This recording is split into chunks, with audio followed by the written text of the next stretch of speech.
Good afternoon, morning, evening, or good night. Ladies and gentlemen, I'm Alex, joined by Jim for Broadcast. This is... Oh, I did have it, but I've lost it now. Season 7, episode 31. God damn. Very, very deep into this episode, and we have some stuff to talk about, some stuff to address. Some angry, disappointed people out there. Very furious people out there. But before we do that, let me shout out the patrons over at the Jar Media Patreon that make the show and audio version possible. You get the raw, unfiltered MP3 ad-free.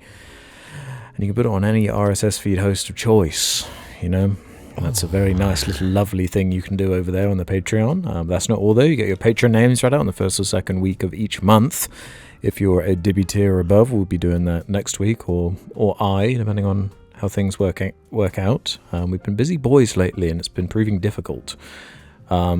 Other tier, though, we got the Jar After Hours weekly supplementary show. We were one behind, but as of this week, we should be back up to date. We recorded two very nice little juicers. A Spider-Man discussion, as well as another little secret, which you'll have to check out over on the Patreon. But if that's not to your liking, we did recently the Musk crashing out video to that Economist interview, a clip from that. The best/underrated Jar memes, the worst Jar memes, debating sinners, Jar radio, creepypasta readings. There's so much over there. Go check it out and enjoy. And last but not least, the Jar Media group chat. It's a group chat. I'll pluck stuff for housekeeping when relevant and for the question section towards the end. So unless you have anything to say, we can go straight into housekeeping because we got shit to address. Okay. Look, like I always say, haters are going to hate. Yeah, so, we're coming off the back of an already infamous Randy episode. Crazy Frog Gets Therapy, or whatever the fuck it was called. Mm-hmm.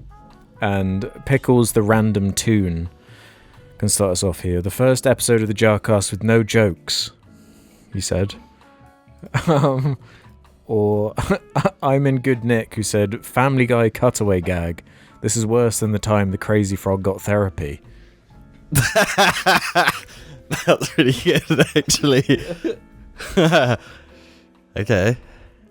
Yeah, there was like a whole thread on Reddit from Captain Jackoff that was like, God, this is just the worst episode. Curry episode finally has met its match.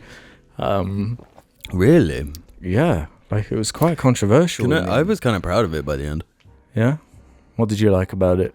I liked the sort of freestyle kind of MCU type humor. Yeah. It's right behind me, isn't it? Kind of. Yeah. That kind of energy. Like, it's right behind me, isn't it? Well, Johnny Bongo Drum said, Crazy Frog is insane. He's in pain. I can tell by what he's saying. Yeah, that's so fucking accurate. You know who said those words, right? The Joker? Close. I'll give you that. Dude Saul said, worst episode of Jar Media. And Zebu replied to that saying, this might be one of my favourites. They really go into the bit. I quote, like it, you goddamn moron. Yes. See, causing debate. It takes a mind, though, like that to kind of see the trees in the forest. You know what I mean? See the forest for the trees? No, seeing the trees for the forest. Ah, right. Ample agrees. And agrees. Cloudwave said there's a legit plot twist near the end. Wow. Was there? Oh, yeah. Yeah, Randy appeared and showed why he can't be on this ever again. And Grass Cowboy said, CIA agent interrogates clinically unwell frog. And holy bloody plot twist, my jaw was floored when Randy was revealed. So there's like sects of, like, people on the Patreon for some reason really hated it. Really? But on YouTube it was a bit more like positive, and then on Reddit they also hated it. So it was like, it's like a war going on, kind of. Like a Avengers Civil War? Like, kind of, yeah. A Crazy Frog Civil War. Yeah, so is Crazy Frog Captain America or Tony? Crazy Frog Spider-Man. Oh, okay. Under rules. Bing, bing. Bzz. Yeah. I could see that. Marta said, seeing the heat wave is treating you lads well. Yeah, it's definitely coded that way. Yeah. And the Koisak said, this is the episode I decided to put on to fall asleep while my girlfriend was round. I was drowning in secondhand embarrassment, but she said, I could get into this. Yeah, this is... every now and again, we have to do like an onboarding episode. Yeah. For freshies. Yeah, for the freshies, the freshly born. Yeah, for the fresh meat. Cram64 said, holy fuck, this might be the best thing released in a long time. But then to counter that, Duck said, wow, this one's a tough listen. Amazing work, guys. And then Tears Don't Fall XD said, probably one of the best episodes in Jar history. Interesting. So getting quite mixed messages. Yeah. John Fromez says, I think Jar has finally found their niche after 10 long years. Please just let every podcast be Therapized Jim, helping more creatures like this trending frog. Maybe we could get the gummy bear tapes. I forgot about Therapized Jim. I'm at Airport Gym today. And Andrew Date said, do either of you have siblings? Would love to have a sibling episode. I think so. Dr. Worm official agreed with that. Yeah, I guess we've got Randy, but it doesn't really go well when we all kind of are in the same room together. Yeah. You know? A certain two sort of butt heads a bit. Antigone says, worse than Curry? Possibly. And Avadair said, Curry episode actually has jokes. What the fuck is this joke thing all about? The Curry episode fucking is awful. It's fucking, if you thought last episode was unbearable, yeah, like that shit is like actually like horrendous. Like it's not a podcast. You got rose tinted glasses on that one. Yeah. You got crazy frog. You've got curry tinted. You got fucking chicken vindaloo tinted glasses. And Seafood said, God, this sucks. Can you upload the actual cast now? And Lord Jagged said, worst episode in the pod's history. 10 out of 1. Keep it up. So yeah, a lot's going on. I was asked about this recently. Like, why are like 40% of the comments just like, this is the worst shit I've ever heard. Keep it up, guys. Yeah. It's like, what do we take with that? It's genuinely like inspiring though. Yeah, you can say anything but just say keep it up, guys. It's like a funny way of like countering the negativity bias thing, where it's like your mind transfixes on it, but it's like keep going. Yeah. So it's like, okay, I guess we will. Another 10 more years booked in. So I kind of wanted the main chunk of this episode to be like just talking about some shit we've been absorbing lately, because we haven't done that in forever. Yeah. I've actually I think we both have a good like amount of shit. We can just kind of take turns, I guess. Yeah. I don't know if you want to start, where I'm trying to find one that could... I saw a nice suggestion, but I'm being a ding... yeah, here we are. This is from the group chat, actually. Great Muppet Caper is peak cinema. Said, we've not had a section on what you guys have been watching, playing, listening to, or reading for a while now. Can you please get another one? Can we please get another one? And can the CBT formula be used to rate what you've been consuming lately? So we could add that in there, sprinkle it in, give it a cringe based or tough. Oh, okay. Like the media gets a cringe based or tough. Yeah. Okay. Yeah, okay. If that makes sense. So do you want to start or should I start? I want to start with a quick aside because you have justified something for me that today without realizing it. What's that? You don't even know yet. Justified something. Yeah, which made me like, you know, the little jump where you like click your heels together. Yeah. Like I pretty much did that. Yeah, I did like a yippee. You like freeze frame. We were talking about like the plan for today. Yeah. You know, organizing our separate lives. You know, like kind of like the timeline in Marvel. You know, do you remember that scene in Endgame? Yeah. And it's all these splintering timelines, and then for a moment they all came together. Yeah. And because we agreed we were going to go to KFC, Mm-hmm. and you put KF Chicken Jockey. Yeah. And I've been like doing that joke to death. Have you? I mean, not joke. I've been saying Chicken Jockey so fucking much. So much. I heard it on something else I was like listening to where it's like, why did that even come up? Like, Yeah. It's just like, but I can't get it out. Like, yeah. so, and it's my partner who's been getting the brunt, right, Yeah. of the Chicken Jockey stuff. And Is that why when you told me to send a text earlier, you'd like signed off like, well, you're a chicken? Yeah, because it's like Chicken Jockey and then just shortened to chicken. Yeah. Yeah. The jockey's implied. Yeah, I forgot I'd done that. But, yeah. So I'm so glad that came naturally from you with zero prompting. Yeah. I thought but you might like that. It's been a problem because it's like we're having a conversation and the only thing like that comes to mind in retort is like working chicken jockey into a sentence. Is that like the final result of brain rot? Like that's where it all goes is to chicken jockey. That's the only thought. Yeah. But the thing is she didn't know what I was doing. Like she'd missed all the memes, I guess. Does she know what chicken jockey is? No. And I kept saying it and she was like, I'm looking it up then. And I was like, no, you're going to ruin it. You're going to ruin it. And then we watched it together. Like the whole scene, which I'd never seen before. Are you serious? Yeah. Spoiler alert, I haven't seen the Minecraft movie. It's very much and yeah. Scene, yeah. It's so fucking shit.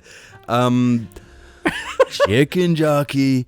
And the thing is, we watched it and I thought it was gonna like ruin it.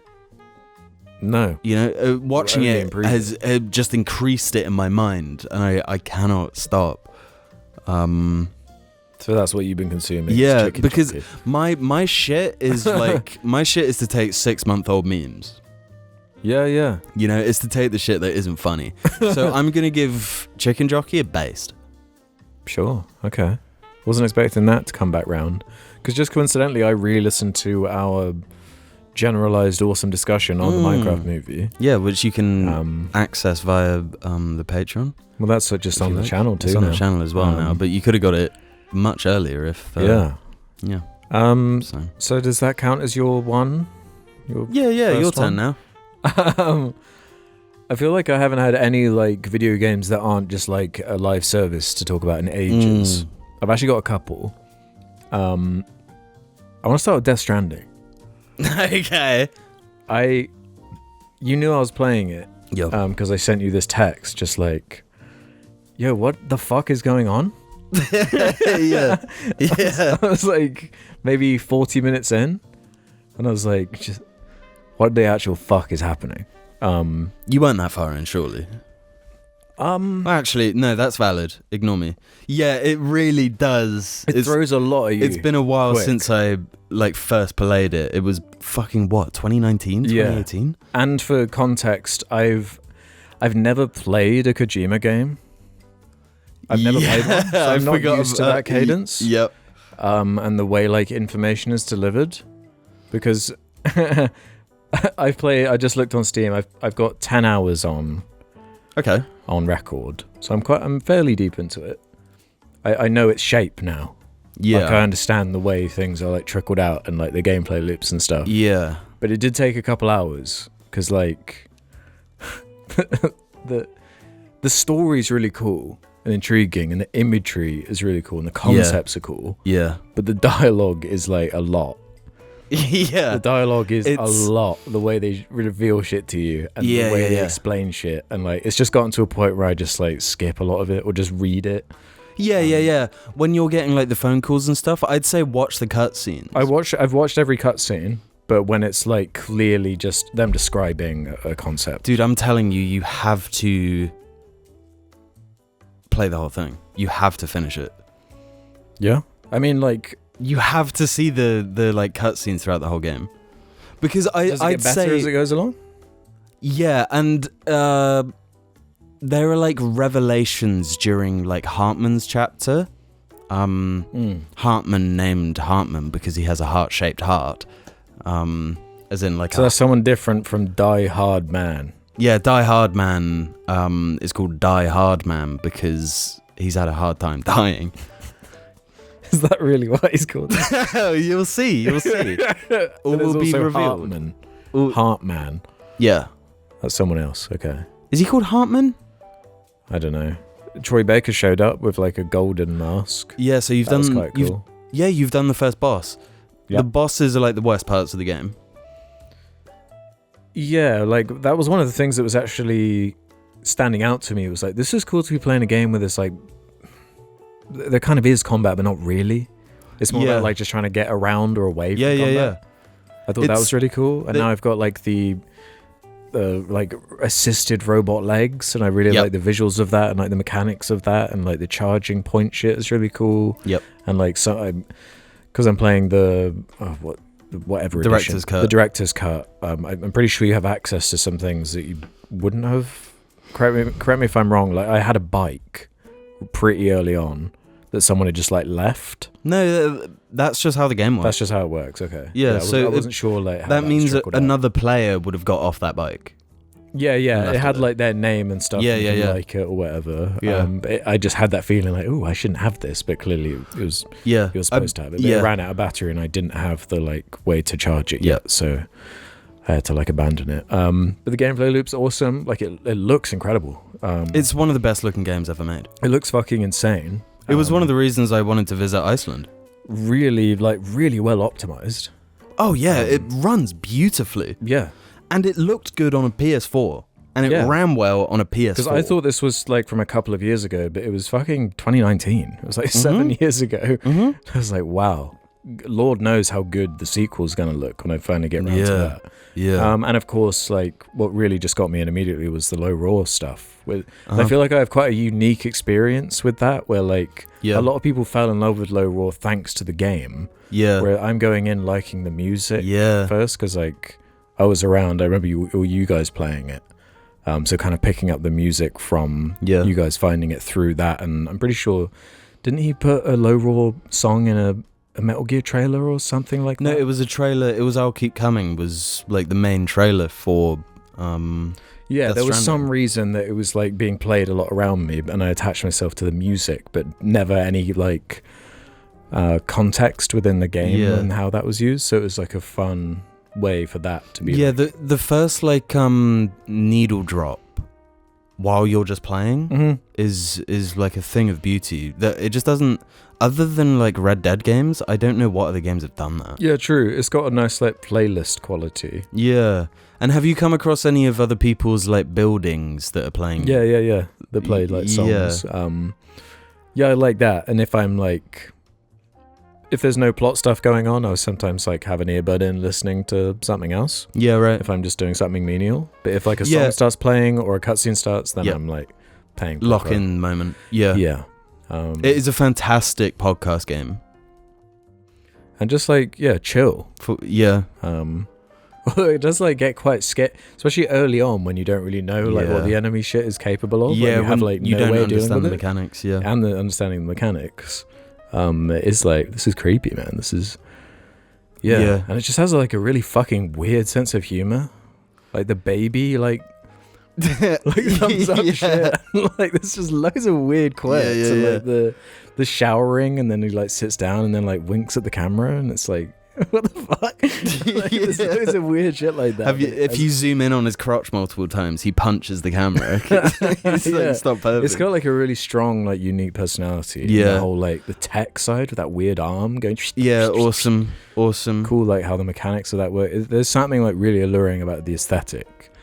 And like just like Guillermo del Toro being there, it's like really fucking weird. It's really weird, but it works. Nicholas Winding Refn just like delivering information, and he's like a really that's bad voice actor. I think. Yeah, that would make sense. Yeah, but they're not actually voiced by the directors. None of them. I don't think so. I know. I looked up Guillermo because I was like, "There's no way he did this." No, it's just his face. It will say like when the character's introduced, like who did the vocal. Yeah, who the voice stuff. is and who the face is. Because I was thinking, like, for the Guillermo character, like, this is way too much. Like, he's talking to you a lot. Like, that would be a big commitment for someone like him. Yeah. Like, I mean, he's one of, like, he must have some of the most lines in the game, if not the most. He's always talking to you. Yeah, he is. Yeah, and I'm intrigued by it. I think it's cool. It's weird. Have you done the bit where, like, you have to get in the shower with Guillermo? Not with him, no.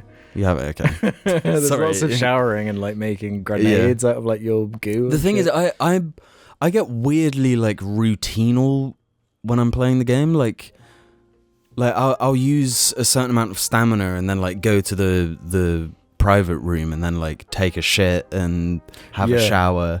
And that, because there will be like all these mechanical things that are like linked to it, like it refilling your grenade things and. You get piss grenades and stuff, and shit grenades. It's like the piss grenades are the weakest, then it's shit grenades. No, shower grenades are the weakest, then piss, then shit, then blood. Yeah, I'm really liking it so far. Gears of War is about to come out, so that's going to interrupt things. But I'm kind of surprised. Really? Yeah, I thought it would take more effort from you to get into it, but the thing is, once you get to like the gamey part, it actually just kind of is like, go on then.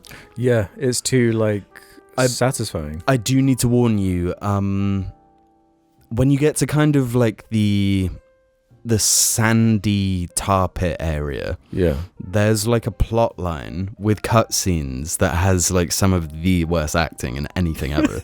It's really fucking funny. And if you like, you can read some of the emails like after, you receive messages from characters. I don't expect you to read all that. I don't. But like the way that plot ends as well.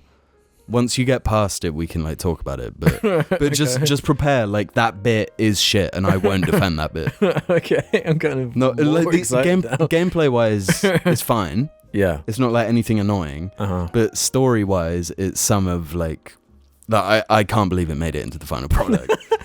Okay, it's hilarious. It's hilarious. That is interesting. I just like the like holding the triggers to like root your like center of gravity down. It's like a really there's cool, something intuitive about it. The mechanical side of it was really like the backbone of it. For sure for me. Really cool, weird fucking shit. And I'm so glad I started it. Well, I love that it turns like a hill into, because in real life, like getting up a hill is a fucking pain in the ass. Yeah. Like it takes a lot of physical, especially if it's like a steep, rocky. And it's like turning the traversal between like missions of an open world game into the whole game. I think it's genius. And the risk reward kind of part of it too. Well, like, are you gonna like plot a really like safe baby route, or are you gonna take some risks, do it a bit quicker? Use more like items and like, it might cost more items. You might end up damaging the cargo and getting a lower score. You might get snuck up by the was it BTs? They're called? Like you might beached things. That's what it stands for. Yeah, because like you clarified after I asked, like, am I gonna ever know what the fuck is going on? I wasn't sure like how much they were gonna explain, and you were like, oh no, they explain. And holy fuck, they are explaining. I think I said they explain in excruciating detail. In the first 10 hours. Literally everything. Maybe half of that 10 hours has just been like explaining shit. Weirdly, I don't hate it though. Yeah. I thought that would piss me off more.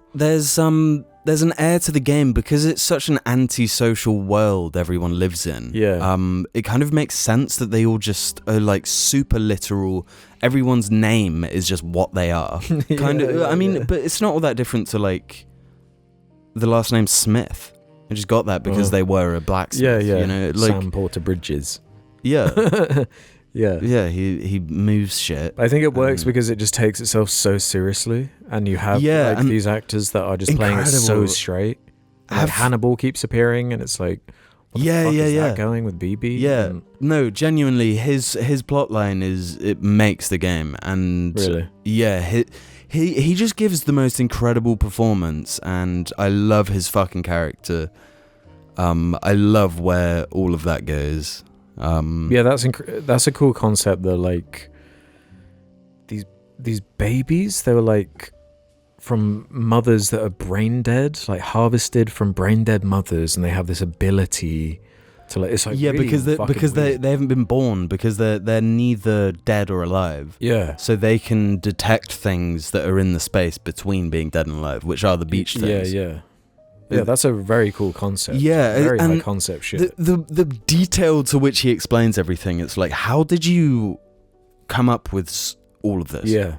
I also think that like the kind of black goo shit and the beached whales and like beaches and shit, and the whole COVID era like connection or lack of connection and rebuilding connection. But the fact that he came out 2019 before COVID, right before it is even weirder, because really weird. It feels like a reaction to COVID game. It's really interesting from that perspective. So yeah, I've really been enjoying that. Yeah. Did you have anything? I really want you to finish it. If you're talking about video games and PS4 video games, I'll talk about PS4 video game. I was wrong about Bloodborne. What were you saying before? I just wasn't that hot. Overrated. I would never have gone that far. But Did poo-poo the like? I don't get why everyone is like, is often at like the top. When people talk about From games. Now I'm like, is it better than Dark Souls? Damn. Yeah. Wow. Okay. And you love Dark Souls. I fucking love Dark Souls. We've been playing that a bit, like a co-op mod. Yeah, the seamless co-op mod, which rocks. Yeah, it's funny. But oh man, Bloodborne. So this is the furthest you've ever gotten. Yeah, I'm deep into the DLC. I've just beaten Maria. I still think, and I don't know if it's because of how I play it. So I might get some haters in the chat.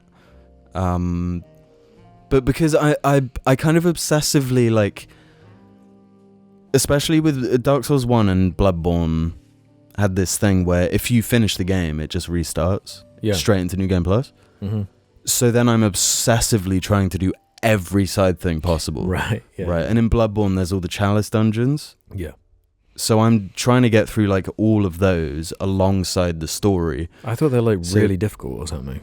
Oh, they get kind of stupid. I haven't done like the Ailing Loran Chalice where like for the whole thing you just have 50% of your health. Right, yeah. Like that's and everything kills you in like 2 hits. Yeah. I haven't done that yet, but I feel like from doing that I'm kind of OP. Right, yeah. You're like over leveled and yeah. But at the same time... That's fun that you can do that, though. Yeah, and I feel like it's there for that purpose, kind of. Yeah.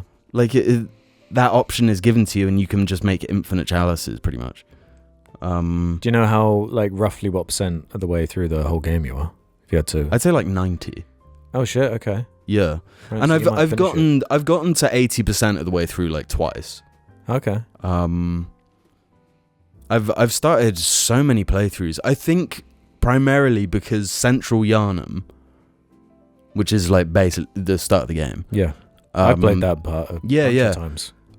It's unbelievable. It's so well designed. It is really like memorable, and that does stand out about that game. But like, there's one bonfire for the whole area. Yeah, and it's huge. Stuff. Everything's like looping background. It feels like you're in them streets. Yeah, you know, like the back of your hand after a little while. Yeah, but even still, like, finding new things and finding, like, nooks and crannies and details and... Oh, I could have gone that way this whole time. Yeah. It's so cool, and I've gotten into the lore in a different way. And I feel like I understand it now more than I ever did before. And it's some of the coolest lore. It's some of the coolest like aesthetics. Yeah, for sure. The creature design. There is some like bullshit in the game. Frenzy as a mechanic is bullshit. What does that do again? So you know, like Frenzy Flame from Elden Ring. Yeah. It like builds up and takes a chunk of your health. Yeah. In Bloodborne, it feels like it takes like 80% of your health. Oh, right. And after, if something is proccing Frenzy on you, after it stops proccing frenzy on you, it still goes for a bit. Oh, right. And it just feels like cheap. They're like an item but or so- something, you're supposed to. Well, I've just designed my build around frenzy. Like resisting it. Yeah, I've got like a thingy that makes it so I've got like 200 plus frenzy resist, and you can wear armor that increases it even further. But yeah, it's I'm obsessed with it to the point where like when I'm not playing it, I've got like an AirPod in listening to lore videos about it. Yeah, Because I just can't stop with it. That's cool. I wasn't expecting that. I wasn't expecting it either, but so what happened was I started to play through when I first moved into my flex. I had no Wi-Fi, and That's right, yeah. all I had was a Watching you play TV. it. I'd broken my PC, so That's if I right. wanted to play a video game, it had to be the PS4, and I'm gonna pick a FromSoft game. And then I got to another like 80% of the way through, and then fixed my PC, and then just jumped straight back on that. Yeah. But it was always there in my mind, like... Would you be able to transfer that having fun. onto PS5 when... Yeah, I'm pretty sure. Yeah. Okay. Yeah. Fuck yeah. So I could see myself like just playing it over and over and over again, to be honest. It's that good. Yeah, I love it. Nice, yeah, that is filling in like a blind spot a little bit. Yeah. Especially for someone who loves From like you. Yeah. It'll have to be Demon's Souls next. Yeah. The remake, unfortunately. What else do I want to shout out in this segment? For on games, 007. Yeah, we've both played that. We've both finished that. And I don't know, it just caught me off guard with like, I just don't really care about James Bond that much, but it really, really won me over. Yeah. The scope of the game as far as like how long it was, like it didn't so take up appealing. too much of my time. I enjoyed the variety of the levels, the kind of Hitman-esque kind of design chops in there. Yeah. Just a good old time, good old set piece kind of. Yeah, it's a fun action. It's like the best Uncharted game ever made. Ooh, hot take. Yeah, but like it has like more engaging mechanics. I think the shooting feels better. I love like getting into a fight and you're like mixing between using your gun and like punching some dudes, and then like there's a bottle on the side and you just like launch it at a guy and then go and fucking all the animations are so slick. Yeah, a lot of Arkham DNA in there. Yeah, a lot of Arkham DNA. That's what I was most surprised by. Mm-hmm. And I think a younger me with more time would have sunk hours, hours and hours into the like sim. Yeah, because that's content. like the challenge mode thing, just like the Arkham games. Yeah. In the same way, basically. Pretty much, yeah, exactly the same. Yeah, and I just couldn't escape the feeling of like, man, if they get to make another one of these, I just feel like that's going to be like a like type game, because they kind of nailed it, like the music and the gadgets and shit, like really fun. They are really fun, and I thought the plot was like I was good. way more intrigued by that. I thought it was more just going to be like a string of set pieces. Yeah. I wasn't expecting to actually be engaged, and unfortunately it was a bit woke for me though. He's really taking commands from a woman, James Bond. That's kind of feminine of him, so I deduct some points for that. There's also way too many not white people in it. Well, yeah, that just goes without saying, you know. So I would rec that even to people who don't really care about Bond that much. I don't give a shit about James Bond. There's like one good. But it was James making me Bond like film want to ever. go and like watch some of the movies and stuff. Like it was doing that thing. I had that, and then I started watching not Spectre, the one after Spectre, and I was like, It was making me want to watch like the campy, like dumb shit. I love like the rocket watch. You just shoot like a fucking missile out of your watch. It makes no sense. Yeah, and there are a lot of those films. I've just kind of been intimidated by how many there are. Where to start. Yeah, and they're not like numbered at all. It's just like and it doesn't really matter too much. There's not like they're all a self-contained, through I line think. with it. Apart from the Daniel Craig ones, kind of. Yeah, so with more time, I feel like I could get a lot out of Hitman if I liked this. Hitman's so good. But it was just, I don't know, I'd had that itch for a while for one of those 10-12 hour like games. Yeah. Isn't like a whole like commitment. There's not like an online component really. Yeah, there's nothing just like grabbing you and saying you must only play this. Yeah, just good level variety, good set piece design. Just really dug it. Really like young Dexter being Bond. Yeah, he was great. He's suave, charming. It's got like stupid points and it just doesn't take itself too seriously. Yeah, and I love the fight with the twins. Yeah, that was good. That's all. It's such James Bond shit. I guess kind of like Death Stranding though. I think the boss fights are probably the weakest part for me. Are there multiple boss fights? I can really think of them. Yeah, there are. I guess a lot of the time they're just kind of more set pieces. Yeah, I thought the first like big main set piece where you like drive the car, arrive at the airport, like get onto the fucking plane, and then you're like controlling the plane, and then you jump out of the plane, and you're like it was like, oh, Uncharted did a plane thing.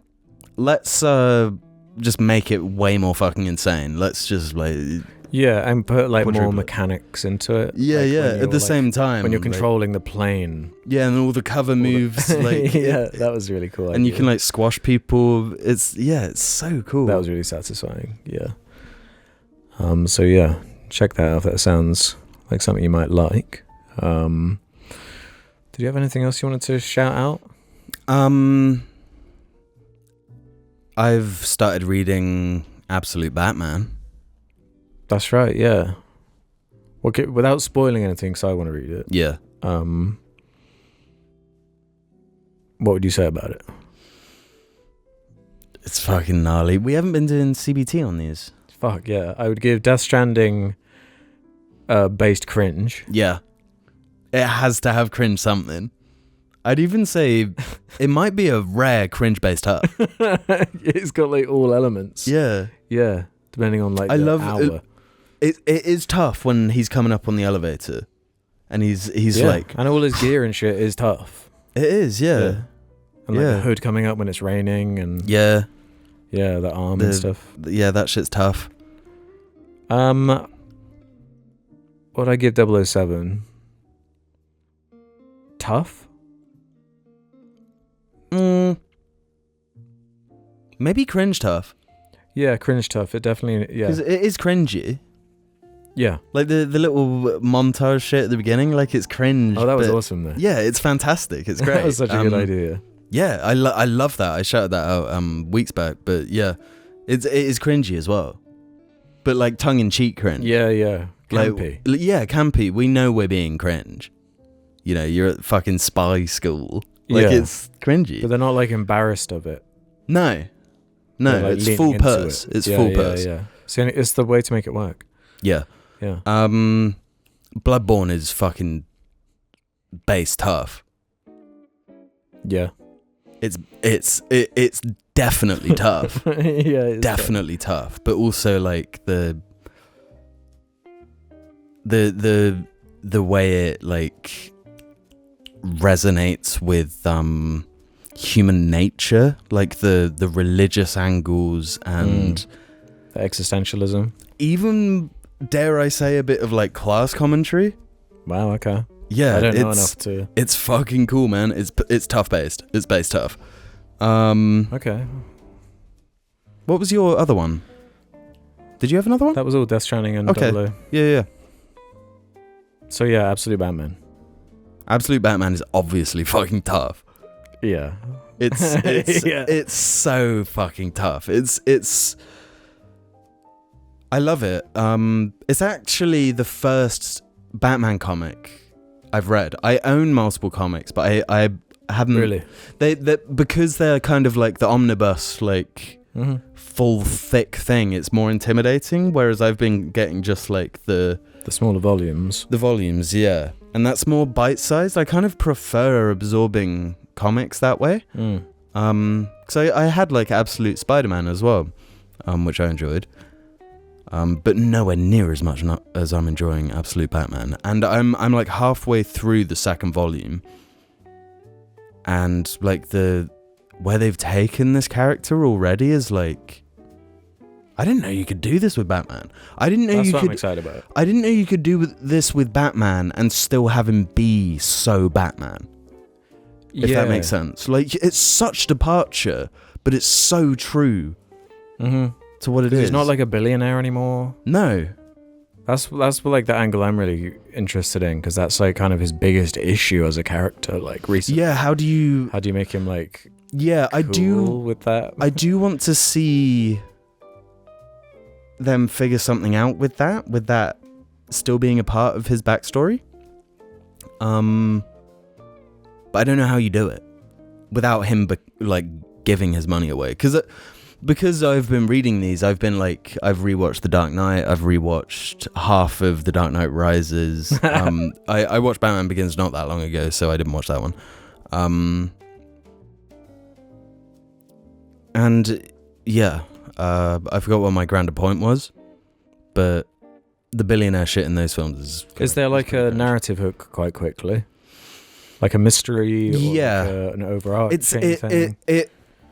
The way it's paced out is very satisfying. Because it's like, it doesn't like have like build a mystery and then just never get to it. It's like, it's paced so that it's like mystery and then mystery resolved, but there's like another mystery that follows, but also like there's an overarching plot that seems to be feeding into something. And there's, as far as I've got to, there's been something alluded to, like a character that knows more than he's previously let on.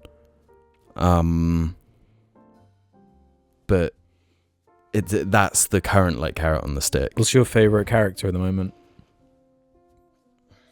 Favorite villain? Bane, I think. Really? Cool. Yeah. That's cool.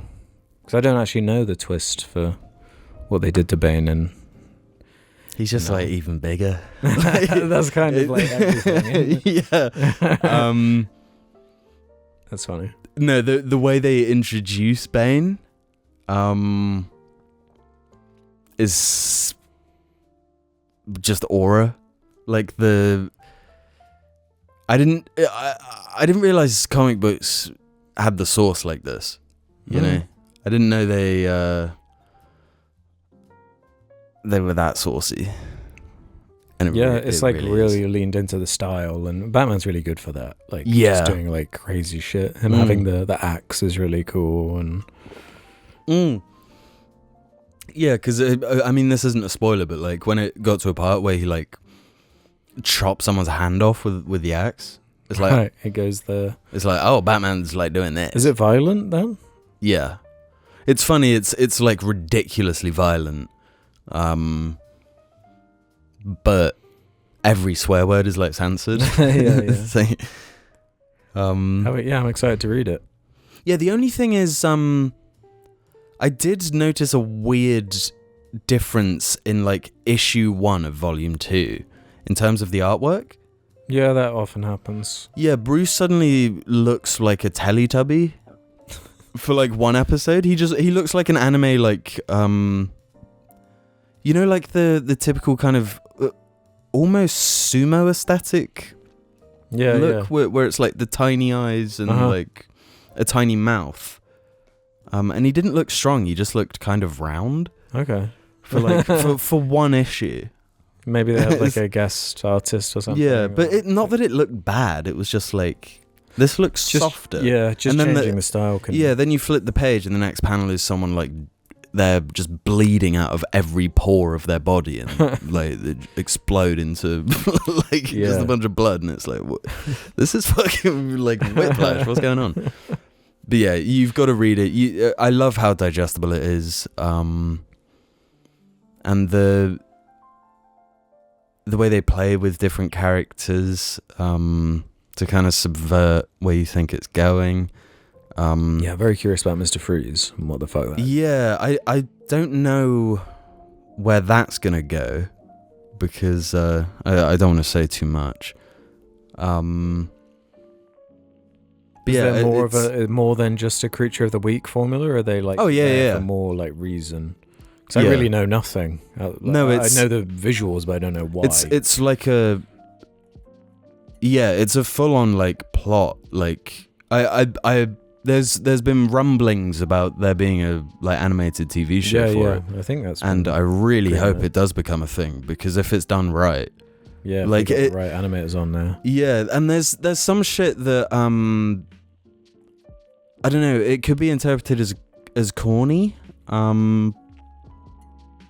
And like it's comic book, like it's needs it to a certain degree. Yeah, it needs to be self-aware but not self-referential. Like it plays with the Batman formula in a way where it's like you're just warping what is already like established. Yeah. In Batman lore. It's hard to explain when you haven't read it at all. No, that sounds cool as fuck. Big recommend. If for nothing else, just the artwork. And if you're a fucking edgelord that loves that kind of shit, fuck yeah. It's for you. Yeah, it rocks. That sounds sweet. Yeah. Well, you've got volume 1 now. Yeah. I've lent it you, so I expect that to be read by 11:30 tonight. And last thing, unless you had anything else you wanted to bring up. No, go on. Unless you want to save it. I just wanted to shout out I watched the whole Evil Dead trilogy recently. I'd seen 1 and 2 before, a really long time ago, and just hadn't revisited them. I think Evil Dead 2 has maybe like one of the best shots of all time in it. Really? Which one? That shot where Bruce Campbell starts dancing with the lamp. It's so funny. Like I was like scream laughing at that shit. Yeah. It's so fucking unhinged. Yeah. And just having the balls to do that. Yeah. It's like, God, this really works. Especially because the first one felt like it's kind of taking itself seriously. Yeah. And then it has a different vibe. Yeah. It's not like as tongue in cheek. Yeah. Like, we want to scare you. We want to like gross you out with all this blood and shit. Yeah. 2 is just like, I want this to be more of a cartoon. Yeah. And then you haven't seen Army of Darkness, have you? No. Would you recommend it? Oh yeah. Holy fuck. Okay. It's like, if you like that cartooniness of the second one, the whole thing is just a ridiculous cartoon. Okay. Like a live action cartoon, down to like there being like cartoon sound effects and shit. Like it's fucking absurd. But like an amazing like comedy, and the scale of it is huge with all the like fantasy setting. Yeah. Just like, oh, it's so fucking good. Okay. Really, really good comedy. Yeah, I was creased up on Evil Dead 2. Yeah, and I like all 3 of them for like different reasons. Kind of 2, I think, is the best one. Yeah, I think everyone's kind of in agreement. Yeah, on that. Cringe based or tough based? It's it is based. The imagery of like the chainsaw hand and the shotgun. The shotgun. Yeah, it's fucking metal. It is. It's kind of tough. Yeah, it is tough. I love kind of all 3. Yeah, I love just the use of that, like in the set they have the like trapdoor. Yeah. It's like a recurring motif, kind of. Yeah, there's always like someone trapped in there. Yeah, screaming from inside it. And like, so, am I right in thinking someone's like fingers get like stamped off or something, or their hands? There's lots of hand shit, and like his hand like turns evil, and like that's why he leaves. Yeah, that's right. It's like the whole stop motion creature at the end. Because I told my parents to watch it. Yeah. And I was there when they watched it, and I just stuck around for like the last half hour. And like watching their reaction compared to mine really was like, Because I think they went in expecting like something kind of more serious, Right. but Dad was obsessed with the like him fighting his own hand thing. Yeah. You know, as he would be. And Bruce Campbell's performance is just so fucking funny. He should get an Oscar for that. He's like genuinely. so good in all of them. Yeah. But that second one, He like carries the whole thing, really. he's like the funniest guy of He's all like time. chewing the scenery, but like he's just got like the look and like that, like the costume design, and it's so good. Yeah, I couldn't really recommend them enough. Yeah. Sam Raimi, man, he's just the GOAT. He is the goat. Yeah. So anything else you wanted to shout out before we transition into the question segment? I've watched the Minecraft movie.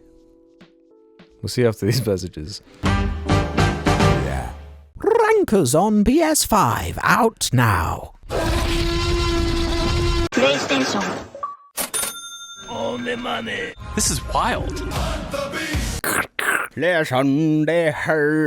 Downloading wankers on my Xbox. Which one is Bart's real scream? Check, please.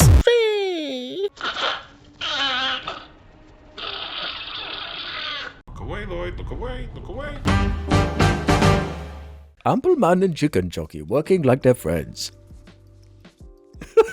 Welcome to the second half of the cast, where we answer some questions from the JAR community. Head over to the suggestion thread over on the subreddit. I thought it was the suggestion thread. Because It there's kinda two depends, G's. like what part of the country you're from, where you emphasize the sug and suggested. There's also some stuff from the group chat on Patreon as well, like this one from Mr. Blue Pumpkin, who can start us off. You know what you need to address? I, for one, think it was a fire episode. Bear Jar, writing to ask if you guys had ever shouted at someone in a cinema screening before. I know Alex came extremely close in a screening of Hereditary. I'm saying this because during a screening of Spider-Man, good movie by the way, a duo was non-stop talking above me at their normal volume and it was driving me up the wall. It got so bad to the point where they were full-blown talking and laughing during quiet scenes. I don't mind noise in movies, essentially for Marvel movies, but this is driving me up the wall. So with a mouthful of popcorn I shouted, "Oi mate, can you stop talking please?"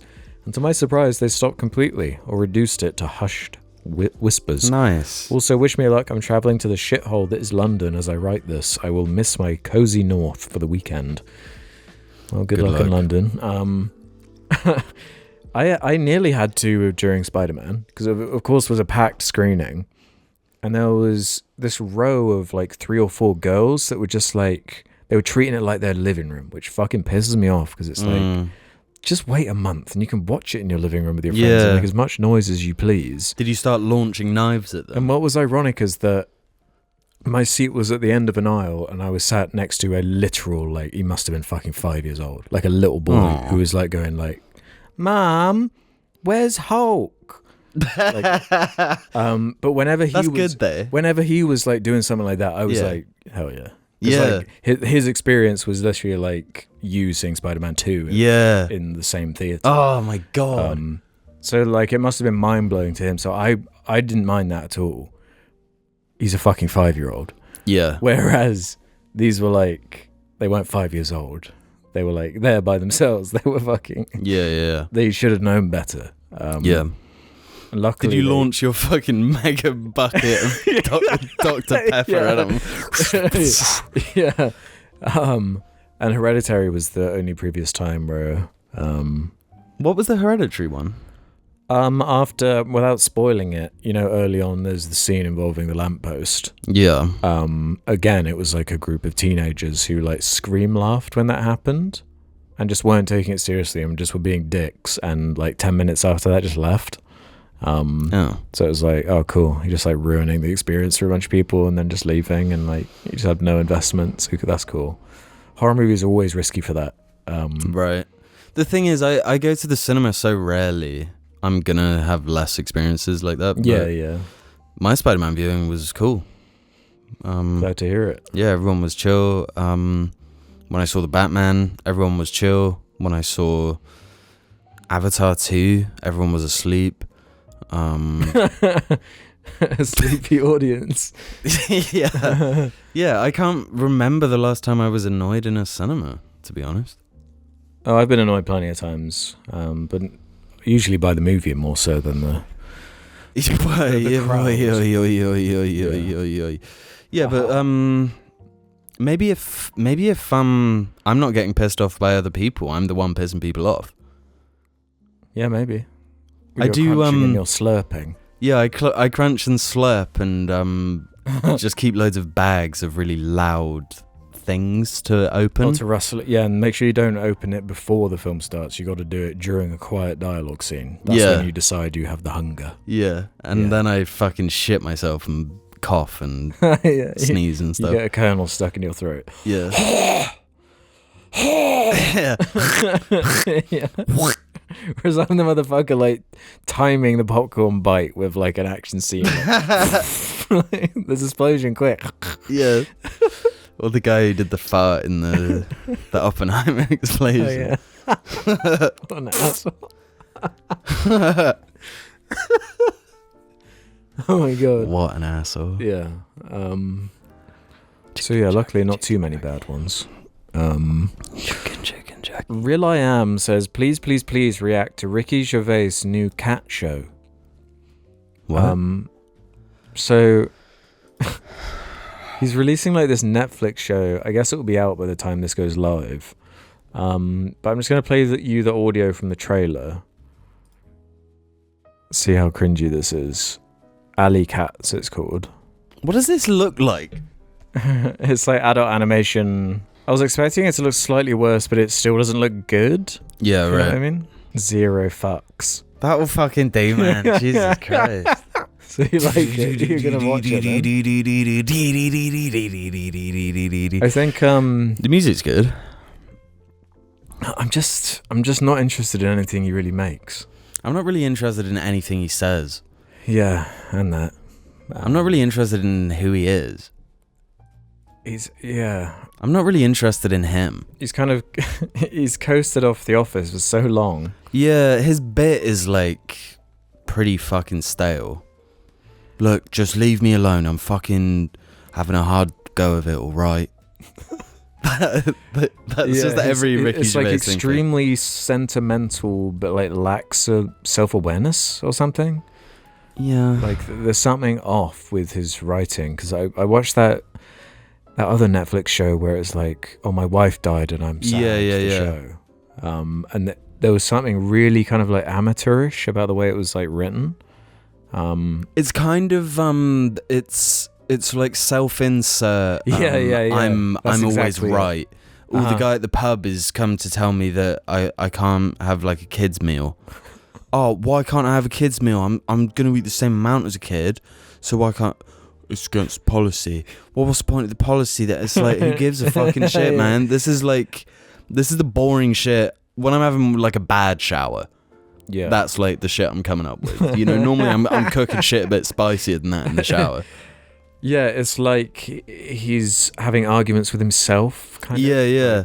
I keep getting this clip, or I used to keep getting this clip of him with like, he's got like a can of soup, and these kids are like, "Oh, give us some money, would you?" And he's like, "Oh, just fuck off, kids. I'm just having like a hard time." Oh, that's from that show. I remember. Yeah. And then they're like, "Oh, we'll kill you," and he's like, "I'll bollock you with this fucking soup." And then he smacks one of them, and he's like, "Right, just leave me alone, okay? I just want to go home." It's like, yeah. What the fuck is this? There is something kind of like masturbatory about it. Yeah. He kind of he postures as he does the comedian thing. Like Jimmy Carr is fucking doing it as well, where it's like, comedians and philosophers kind of seem to have a lot in common, sort of thing. Joe Rogan like wrote the playbook on that. Yeah. It's like he thinks he's a writer as talented as like Larry David or something. He also thinks he's like a theologist. Yeah, right. Yeah. As that epic picture of him on the cross kind of proved. Yeah. He needed Stephen Merchant, I think, to be working with him. That was one of those like Stephen Merchant was the brains behind the organisation. Kind of. Yeah. I'm the brain behind the organisation.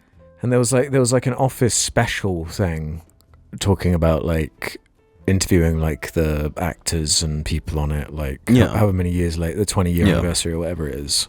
And Stephen Merchant wasn't in it and wasn't mentioned once, which is quite weird. It's like, I don't know what the bad blood is there, what happened, but it's kind of like they needed each other. You know, that happens sometimes. I don't know. Stephen Merchant was in Logan. Yeah, and Portal 2. Yeah. His standalone stuff is like better than Ricky Gervais. Oh, it's way better. He's a better actor. He's like equally as he's not like fucking Christian Bale who like transforms into another person. Neither of them are, but like Stephen Merchant seems to have a better like his fingers on the pulse. Like he doesn't really show up unless it's something worth doing. Whereas Stephen, the fat Ricky. one, Ricky, is just like, I'll just write some cringe shit and shit it onto Netflix and then complain about how I can't say anything. Yeah. Shut the fuck up, you rich. Where he's like, there's rich and then there's fucking Ricky Gervais rich. Like, that Office money is he's absurdly rich. Yeah. Yeah. Oh, but I'm just a guy. Same thing. I think that's kind of the issue, is like they don't get it. He was a bit more of a normal person when he wrote The Office. Yeah, so what he was parodying was like more connected to it. Where now like, what is the reference point? For him, like, well, he might have a really cat. rich guy. He might have a cat. He might have a few animals. cats. Yeah. It's funny that. Well, Shady Lady Eats Gravy says, first time question. I recently graduated from university with a degree in film studies, but still don't feel like I know enough to give my opinion publicly. How do you overcome this hurdle and have such in-depth discussions about art without feeling like an imposter/fake fan / not enough knower? Bear Kentish Jarling from over there. You have to get more degrees. Yeah, I think for every degree you get, the more words you know. Yeah. So then your opinion's more valid. Then you sound smarter, so people listen. Yeah. The answer is like you don't need. You have a voice. Use it. Yeah, it's an opinion. It's an opinion. Like having, when it comes to opinions, having a degree doesn't fucking matter. Yeah, and like, as long as you're being honest and not like trying to fake what you're talking about, or like trying to posture as something you're not. Even though, like, I don't know, you do have the option of just like pretending to watch films. Pretending to watch films and just like trying to gauge like culturally where it's gonna sit. And then that's also one of the tactics, is like just decide how you feel about the film before watching it and make a video. Well, ideally for off of political reasons. Off of one trailer. Yeah. You're definitely overthinking it. Look, you got two options, right? You either do nothing and never do it, and then that's it. Or you try and you put your voice out there. And you might get a comment you don't like, or like disagree with somebody. But you also might find someone who agrees with you or likes what you're saying. And there's always going to be at least one person who agrees. Yeah. And one that disagrees. Even if there wasn't. That's the joy of it, though. Who gives a shit? I could have sworn I brought this one up last time, but Outfishing7 says, why did Jim stop engaging with Jar like he used to? Why doesn't he host anymore or get to pick questions? Did something happen in 2024? Come to Jesus moment, Jar. Spill your beans now. 2020. What? Did I used to do that? I don't remember you hosting. Or like, if you every now and again, like if you did pick questions, it would be like a whim, like, oh, you opened the Reddit on your phone. Like, it wasn't like a regular thing, was it? I don't think. And I mean, I probably just read the curated ones that you'd put on the iPad. If I did do that, like, I'm like not organized enough. Yeah, I don't know what they're getting at. Did something happen in 2024? As if this was a regular thing? I don't know. I don't know either. Yeah. Revert to monkey as a little anecdote. When I was 7, my mom took me to her work, tax office, What's that? to pick something up, What's and I a met her mom? boss. I think he was trying to relate to me, or maybe he hated me, but he said, "I've got something funny for you. Watch this."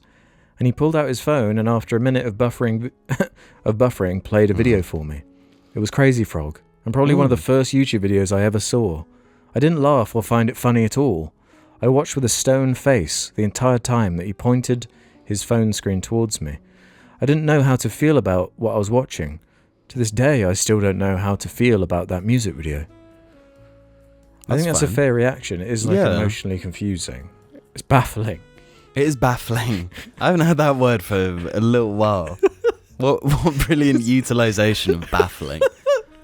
I remember, that's a really, relatable experience, because I remember basically having that exact same thing, where, watching that for the first time and it being, what's, the opposite of a come to Jesus moment? Yeah, come to hell.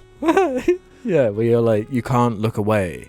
Yeah, I had that more so with the gummy bear. The gummy bear fucking pissed me off because, They're definitely cut from the same cloth. Yeah, but there was only, actually, 15 seconds of animation, and they just, edit it all together. Yeah. And it really fucking pissed me off the way, he'd, do that bounce thing, and then he'd do it from, a different angle, but Yeah. it was just the same thing mirrored. That shit pissed me off. I hate the gummy bear. I prefer Crazy Frog. Do you actually? I prefer Crazy Frog to the gummy bear. I think I prefer Gumi. Not just because he's German. Oh, I hate when he speaks at the end as well. He's like, "I'm Gummy Bear right on tour now." Yeah.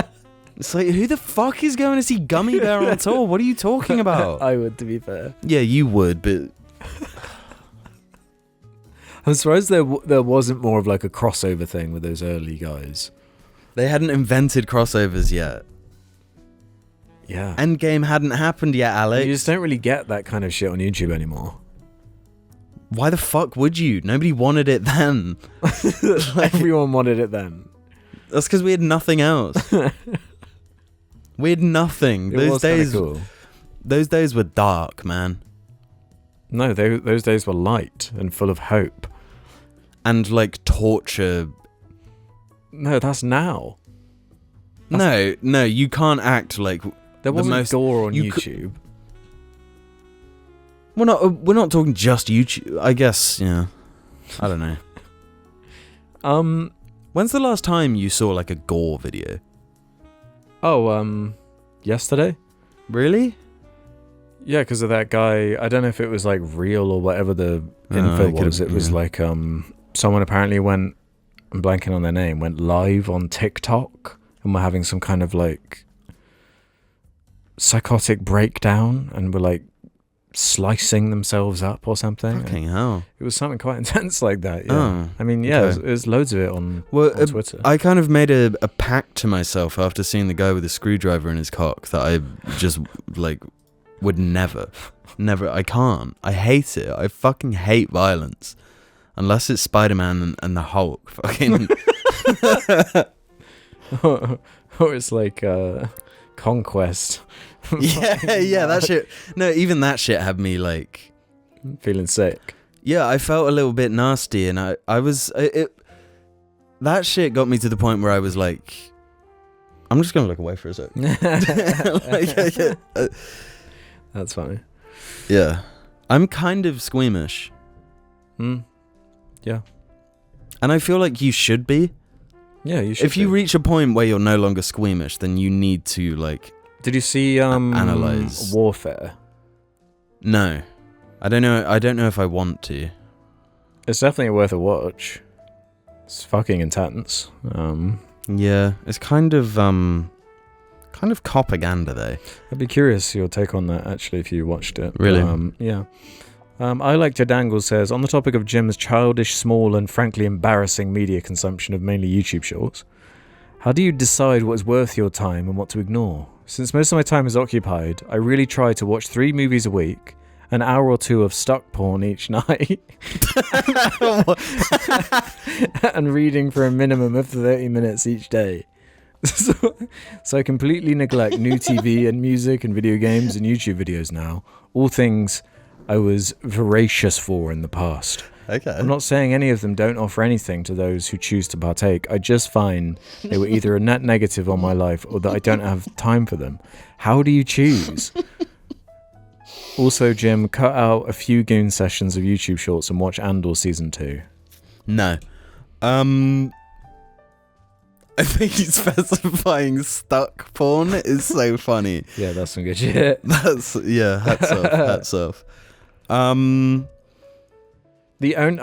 out of I feel a sense of nourishment when I look at my music collection and there's new stuff and there's new music I've been enjoying. Yeah, if I'm like heavy rinsing a new album or something, that's good. That's fulfilling. Yeah. I also feel like if I've But it has to be natural. You can't force like no, you can't. a You definitely rinse can't album. force it. 'Cause sometimes there are like weeks will go by and it's like, man, I'm this new music.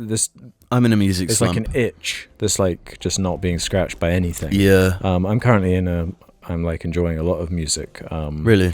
But it could be that. It could be, like a show. Like I just finished Widow's Bay and found that to be like, oh fuck. I think you really like that too. It's about like a little island, very reminiscent of like Jersey Island, and it's like, it's kind of like a Hot Fuzz sort of tone, but a bit more serious. Like it's a horror comedy, small town vibes, and kind of like a Jaws type mayor who like just doesn't want to believe that like any fucked up shit's going on. Right. But it's like actually scary horror as well. Oh, okay.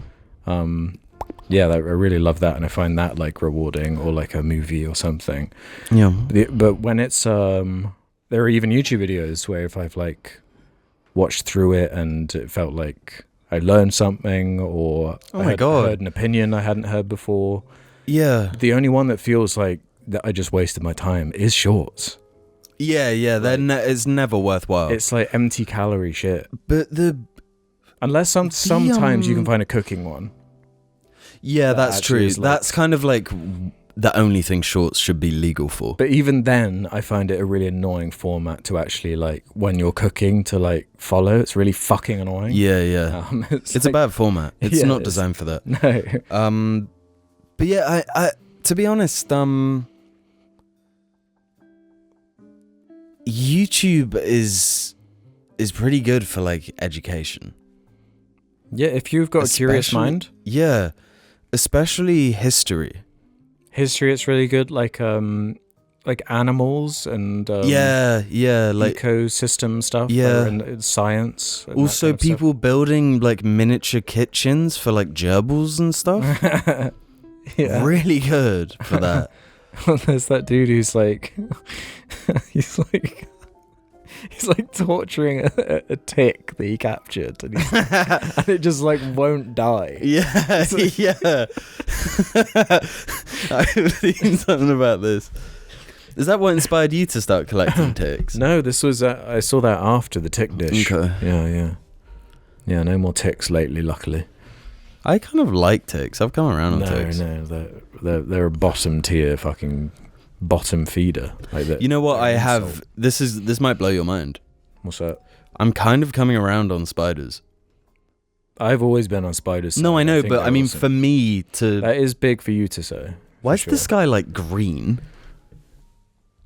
Oh, it's not... Maybe your eyes are fucked up. No, that's green, dude. It's like turquoise. Maybe the Hulk just went rage mode. The Green Goblin's powder is like filled the air or whatever. He's gone to like the local nuclear reactor. I'm going to add my pumpkin greens. Back to formula. Back to formula. Yeah. I love the Green Goblin, man. Yeah, he's funny. Do you prefer the Green Goblin or do you prefer Dr. Octopus? Doc Ock. I feel like Doc Ock has more like flexibility. Like literally, in stories. Like you can just do some really fucking weird shit with him. You know, I'm something of a scientist myself. Fun Lavishness says, how do you trust yourselves as critics? I just listened to an episode from 2022 where Alex and Jim talk about how Book of Boba Fett is actually pretty good. The same happened with the shite Obi-Wan show. But after a few months or years, you both confidently say they are both terrible. How do you trust your published first impressions when you've done a hard 180 so consistently? Why must you lie? Really fucking, like, serious. I love that end to that. When there's, like, Why must you lie? two examples and they're both fucking Disney Plus Star Wars shows. Yeah. And also, like, I'll put my hands up for, like, all of the COVID era. Like, I don't know, like, even who it was, to be honest. Also, did we even say that? Also, yeah, what's the context of And that? B, like, were we, like, looking at each other with, like, you know, knowing we're doing a bit sort of thing? I don't know. And the thing is, like, there are bits of the Obi-Wan show that I think, like, work. Not many, but there are. And the Boba Fett show, like... I remember saying that I liked Boba Fett on a Rancor. Really? I like Boba Fett when he's training with the fucking Tusken Raiders. Yeah. That shit was fire. I was cool with that. That should have been the whole show, and then it just ended like with him getting his own bantha. Yeah. That would have been fire. I don't know, because like also... I don't know. Like if you're... But what do you mean you're trust yourself? It's like, at the time, I probably was like cope. Yeah, it could be a cope moment. It could be like we're checking in on a podcast like partway through it, or like... Yeah, I mean... know. I remember like talking shit about Obi-Wan and like that chase scene and shit like pretty early on. Like, yeah, I knew that shit was trash the second I saw it. Like... And that really fucking weird scene where there's like... He's like hiding on a ship and there's like a blockade or a checkpoint with like stormtroopers on it, but it's like this tiny little like door. You could have just walked around it. Yeah. Yeah, the one out is it on really Tatooine? weird. I can't remember. I don't remember much. It was really. But yeah, he weird. like ends up killing them all, and he like shoots the thing, and it's like you could just literally go right there. Yeah. Yeah. Or him like hiding Leia in that coat when they're like on the ship, and it was so fucking I don't even stupid. remember that, man. Yeah. Yeah. I mean, it was trash. And trust your opinions, like that. It doesn't, Published first impression. I don't. what do you mean? A lot of people have this idea where it's like you post something and you say something online that has to be 100% perfect and an accurate reflection of, in the best way possible, forever. You can never like change an opinion. You can never make a mistake. You can never like feel one thing in a moment and change your mind. You can never change your mind. It's bad to change your mind. You have to commit to everything you've ever said. Which is just, I just don't buy into that. Like every recording is like a flashpoint. It's like a moment captured. Yeah, It's not like, and like this... I think a fantastic example for me is like Spider-Man: No Way Home. Because we've been talking about that recently.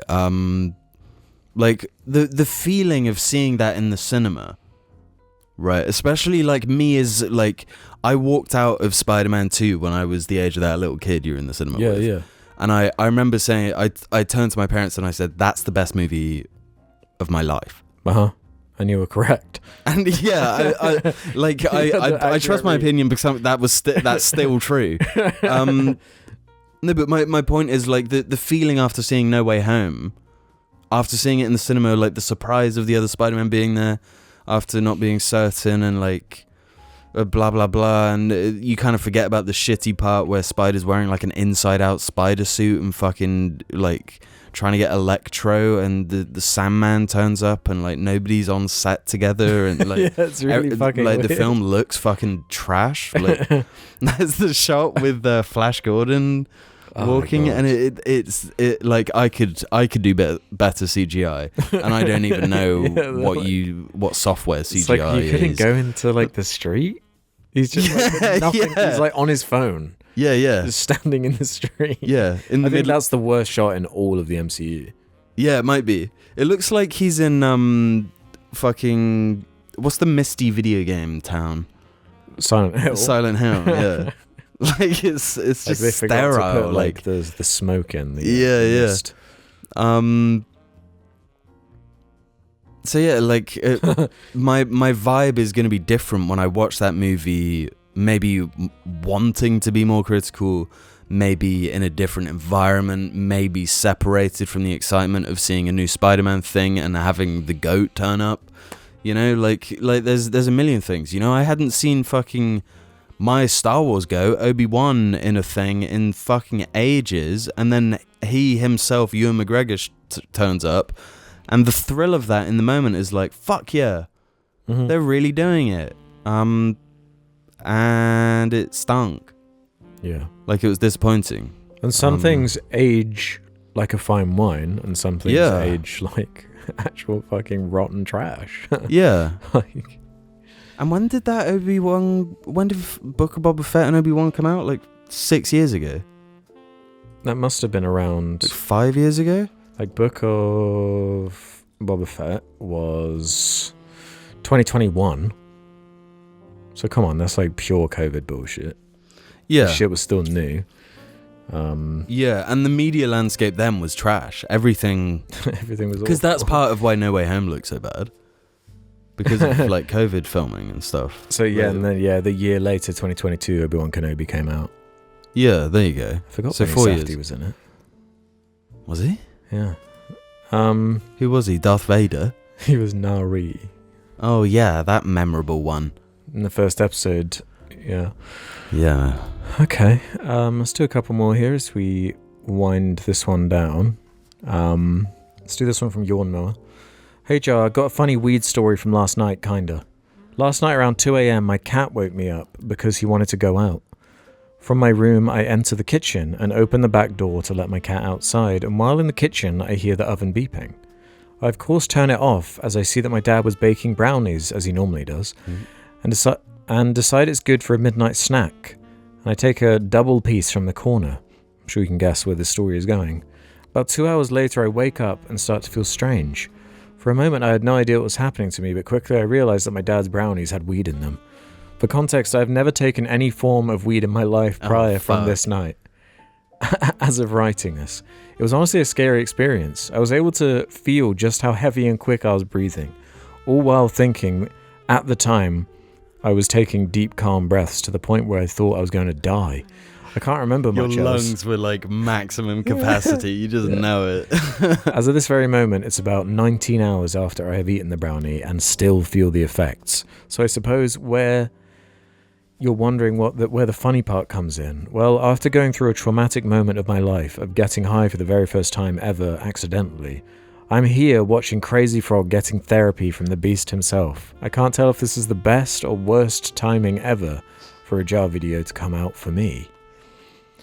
Oh yeah, that's quite scary. That is crazy. I would, I don't know if I would have made it. yeah. Like, my first edible experience was pretty hardcore, and that was, like, consensual. Yeah, yeah. There's something way scarier when it's like, shit, this thing is in me that, like, I wasn't really planning for. Yeah, plus I've never done it before. Yeah, so you don't know what to expect, and... Yeah. Yeah, it's not... Yeah, because I don't know...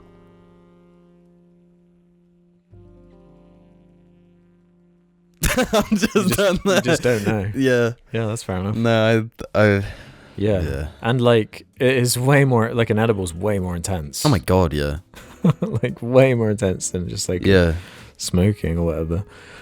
So I'm glad you survived and had an amazing, maybe the best episode of Jars to calm you down. Yeah. That would also be a great episode to green out to as well. It just feels like you're watching it for an eternity. Yeah. And let's round down then on this one from Captain Jack's Off. This is a really fucking weird question, but it goes nicely by the end. Okay. Is there any inconsequential opinion your partner could hold that would make your hard-ass fucking cock inverse into your body? Let me explain. Allow me to explain, okay? Since there is a new shitty-ass looking Spider-Man movie coming out, my girlfriend, Penelope Cruz from Pirates 4, and I have been discussing old Spider-Man movies. She said Amazing Spider-Man 2 was really good. Me, as a genius, knows it is maybe, without exaggeration, the cinematic equivalent of a chimp putting a garden hose inside its asshole and pinching loaf after loaf into it, and also the other end of the hose is Midsummer taped to my damn mouth. So, we've been gradually watching all the movies, and I had to rewatch the movie for the first time since 2014. It is still shit, kind of like the chimp metaphor I said before. Smirk at Jim. Jim, do you need me to remind you of the chimp metaphor? She told me, I think the lead actors are cute and have amazing chemistry. Electro is corny and fun, and Gwen Stacy's death is well done. Needless to say, I pissed furiously out of my penis, lol, and then I shattered our lamp with one crunch of my fist. I was mad to say the least. Do you have any such examples? Does Jim have an example? And I just wanted to say thank you, Jar, for being such a respite every Monday. I've had a tough work schedule since the start of the year, and I listen to Jar every Monday after working all morning and before having to work a different 12-hour shift on my feet. I feel like podcasts have been bastardized, and I don't listen to many, in a medium that is bogged down in gambling ads, mocking those less unfortunate, and embracing fascism. There Jar stands alone. Other podcasts have made me laugh, but Jar Media continues to make me smile. Did I write this after accidentally having some brownies at 2 a.m? Yeah, what the actual That fuck, was an dude? insane fucking comment. Jesus Christ. Like, what was the question? I do think, though, if